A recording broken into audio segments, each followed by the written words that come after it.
Welcome to Engineering Influence, a podcast from the American Council of Engineering Companies. And we are right now in the process of releasing our second ever economic forecast and contribution report of the engineering industry for the U.S. economy by the ACEC Research Institute in conjunction with Rockport Analytics. And on December 8th, the Research Institute will be hosting a webinar that is free for anyone who wants to register for it.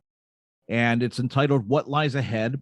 Understanding Engineering's Future Impact on the U.S. Economy.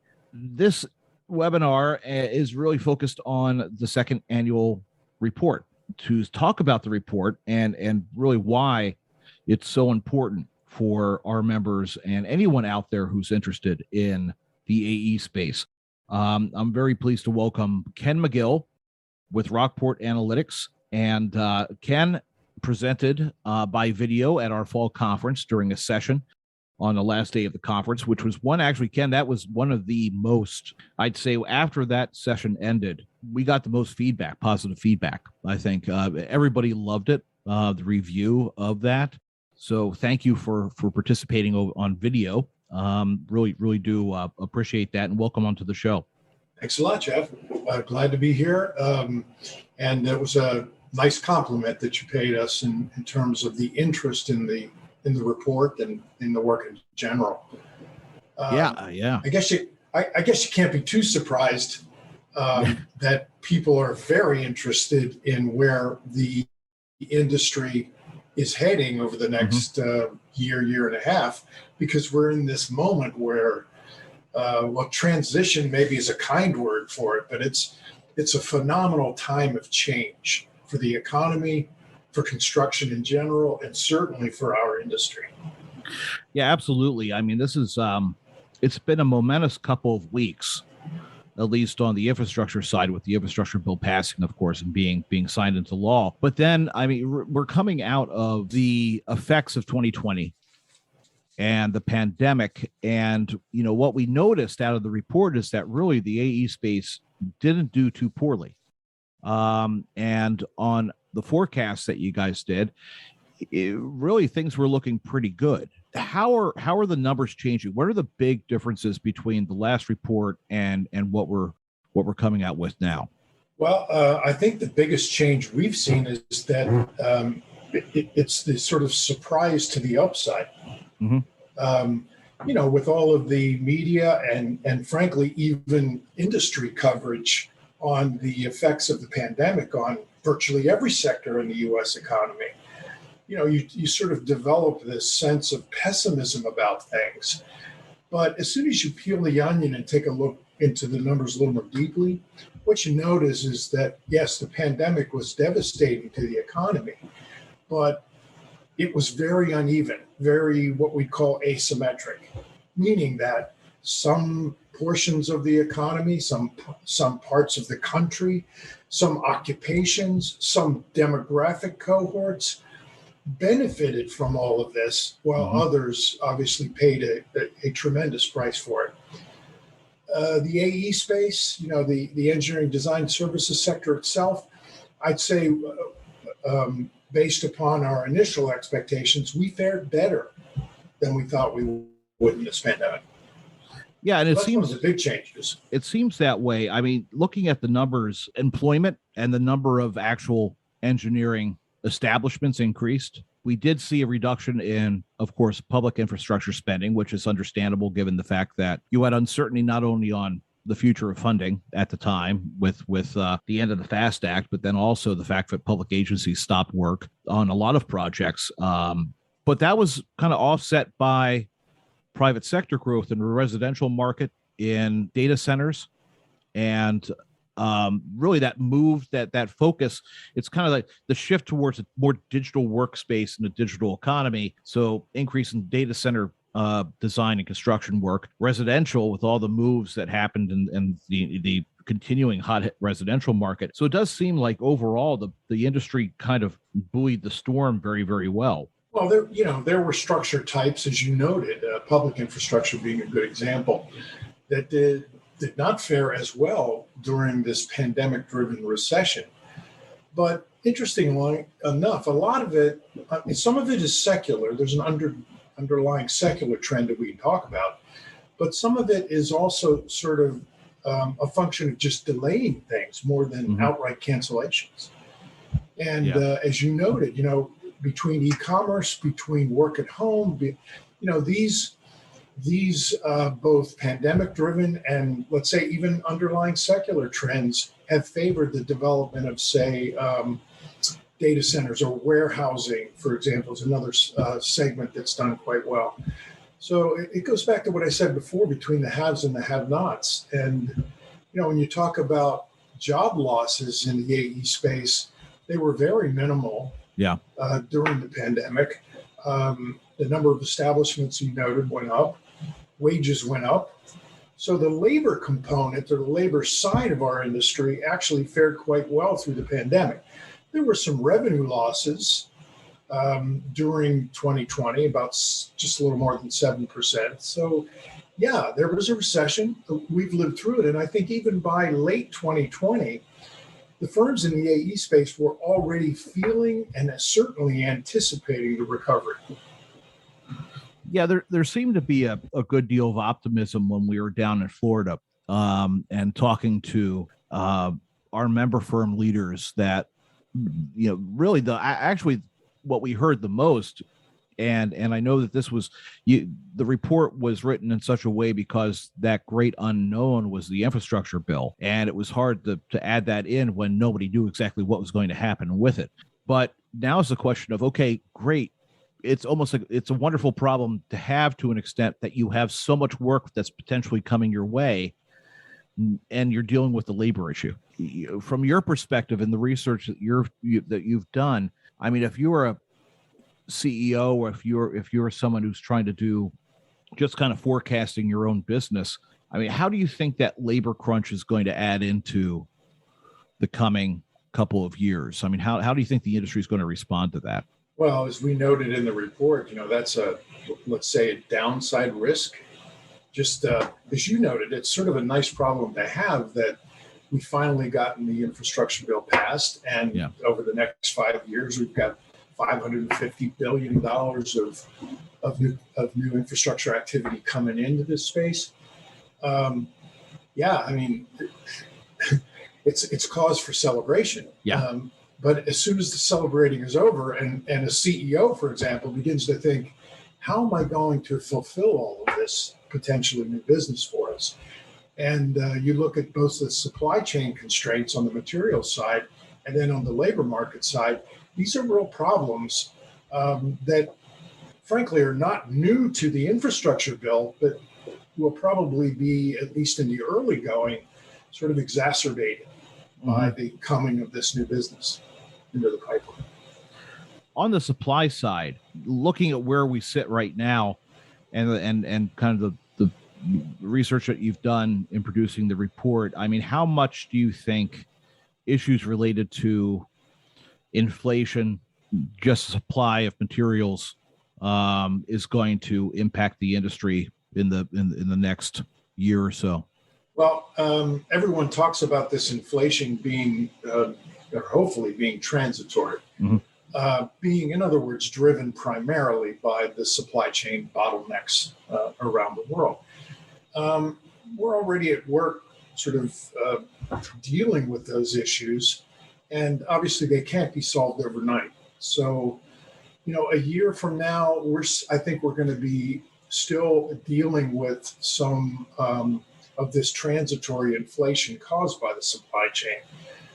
That'll put pressure on the bottom line for a lot of our member firms. And, after that point, from a supply perspective anyway, Jeff, I think some of this white hot inflation, let's say, that we're looking at now will begin to abate.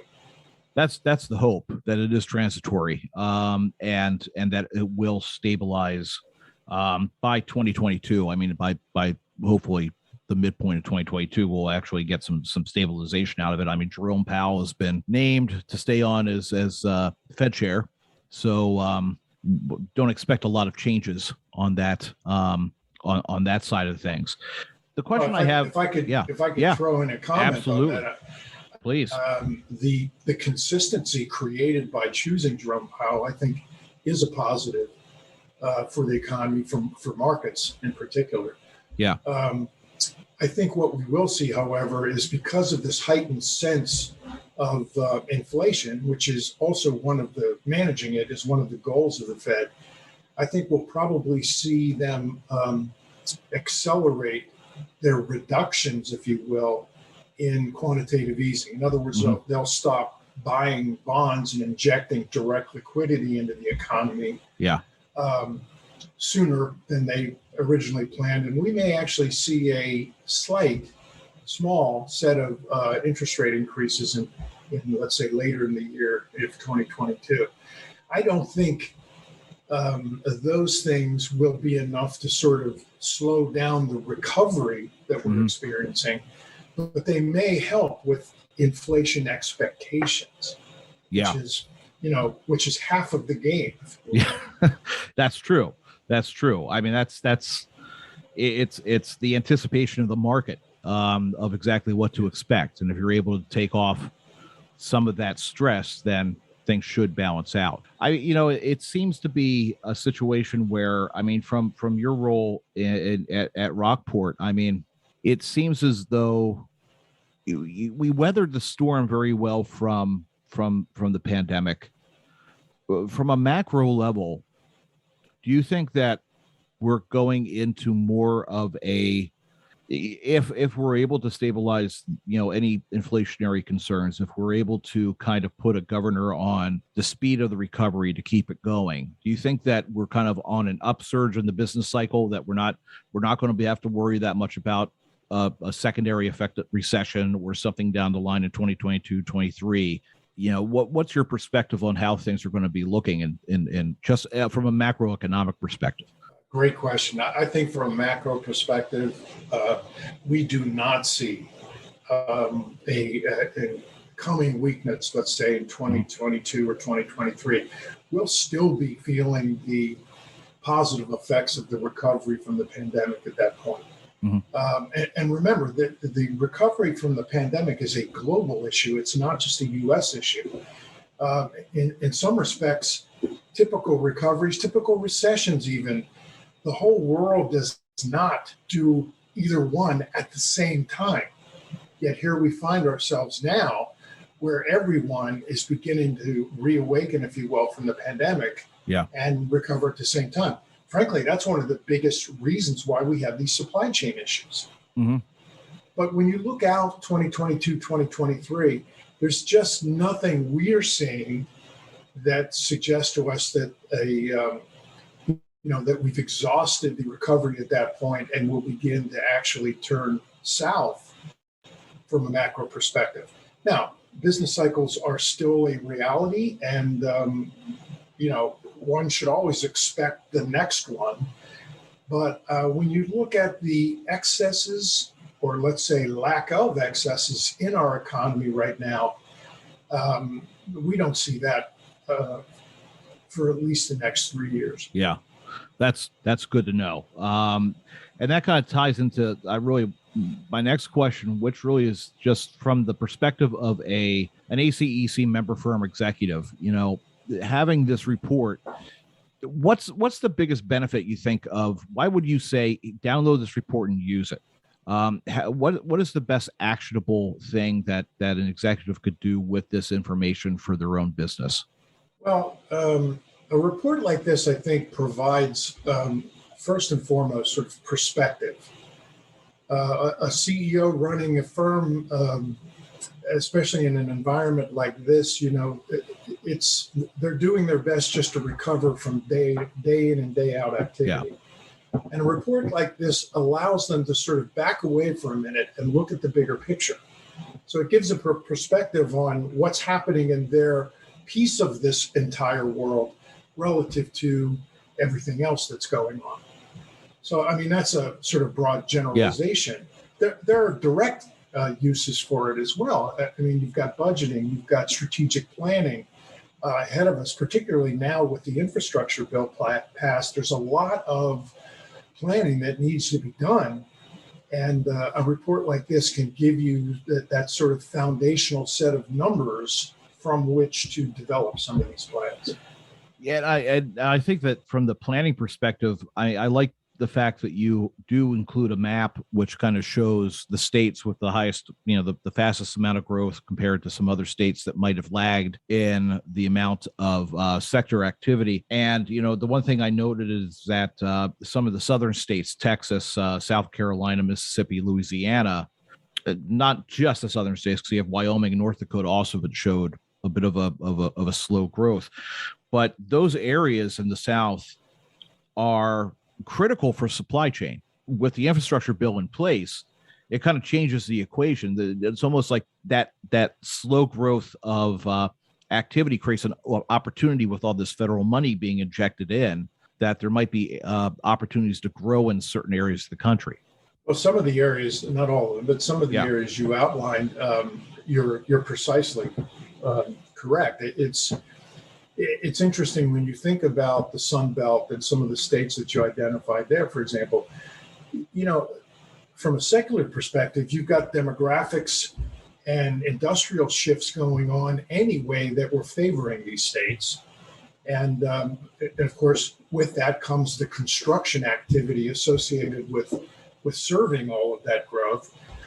On the other hand, you're right. The supply chain is very much, how to put it, these states are critical to the supply chain of a lot of this construction activity. And the fact that they've been slower to recover, which is almost entirely due to the pandemic, creates even a little more friction in that sort of supply chain bottleneck problem that we're all dealing with right now. Just the fact that you have it's kind of funny because we were talking to our private markets team, and they just released their first ever K through 12 education private market brief, because it's something that we usually don't look at, because it's that quasi, sometimes public but mainly private funded infrastructure, let's say, if you're talking about educational infrastructure. But it seems as though with population growth, they actually one of the states that we have in the report, which shows one of the pretty much not recovered, is North Dakota, and that was the fourth state in rated in population growth because of, I guess, the oil and gas boom. Yeah. So looking at that, there seems to be with the population increases, with the need to invest in school infrastructure, it seems like that might be an opportunity. And then Florida, which is actually doing fairly well, was I think the number one state in population growth, with actually the largest school districts in the country. So there are ways you can splice this data to kind of see exactly what markets you're in, what markets you might be interested in going into, how are things kind of sorting themselves out amongst the states if you're an engineering firm. So I could imagine that could also be useful from a strategic planning perspective. Well, from a long-term planning perspective, absolutely. But even from a short-term sort of market targeting, which is I think what you were implying a moment ago. Yeah, absolutely. There's a wealth of information actually in this that can help you sort of look even out only next year and beyond, and try and target some soft spots that your firm in particular may be particularly well positioned to take advantage of. The education example that you made is a perfect one. When you think about states like Florida in particular, they are so hopelessly behind with the in-migration they've experienced that they can't build schools fast enough. Yeah. And at the same time, I think you're also starting to see the political winds sort of blow towards now public education being a priority again, so especially in these states. So absolutely, there are other targeting nuggets, for lack of a better word, in this report that can help you with similar examples. Yeah, I'm hesitant to go into too much data because I really want people to download the report. What's the one thing that kind of might stood out to you or surprised you in this year's report that might have been the biggest deviation from last year? Well, as I think I mentioned at the top of our conversation, Jeff, I think the fact that we fared much better during this pandemic-driven recession than we expected, that also means that our recovery was a little stronger than we expected a year ago. Now, on top of that, we layer on the infrastructure bill, and I think our industry is very well positioned to take advantage of this recovery. Yeah. And that's why having research like this is so important to help guide that decision making. So, Ken, I mean, the video of your presentation at Fall Conference is up and available online. We have that up on YouTube and Vimeo, our two video sites. Really encourage people to watch that presentation. It's going to be linked into the show notes of this podcast, and then also to head over to the Research Institute to download this report and to use it.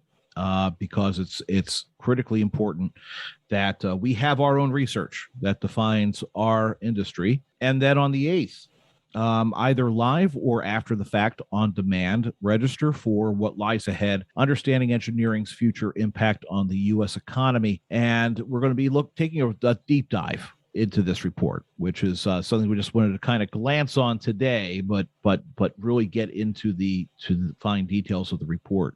So, Ken, I really do appreciate your time today. And before we go, I mean, Rockport Analytics. I mean, for anybody out there who's interested in what you specialize in, tell us a little bit more about the firm and where they can reach you. Sure. Thanks, Jeff. First of all, it was a pleasure. It was nice to talk to you today. And as far as Rockport Analytics, we've been around since 2009. And we are economic and market research professionals looking at a number of markets, the AE space being one of our more important ones. We do economic forecasts. We do economic analysis. We do economic impact work. In our nomenclature here, we're calling it the contribution. And if we can help in any way, please reach out. Great. Well, Ken, thank you again, and a great report. Looking forward to really getting this out into our members' hands. Again, this has been Engineering Influence, a podcast from the American Council of Engineering Companies, and we will see you next time.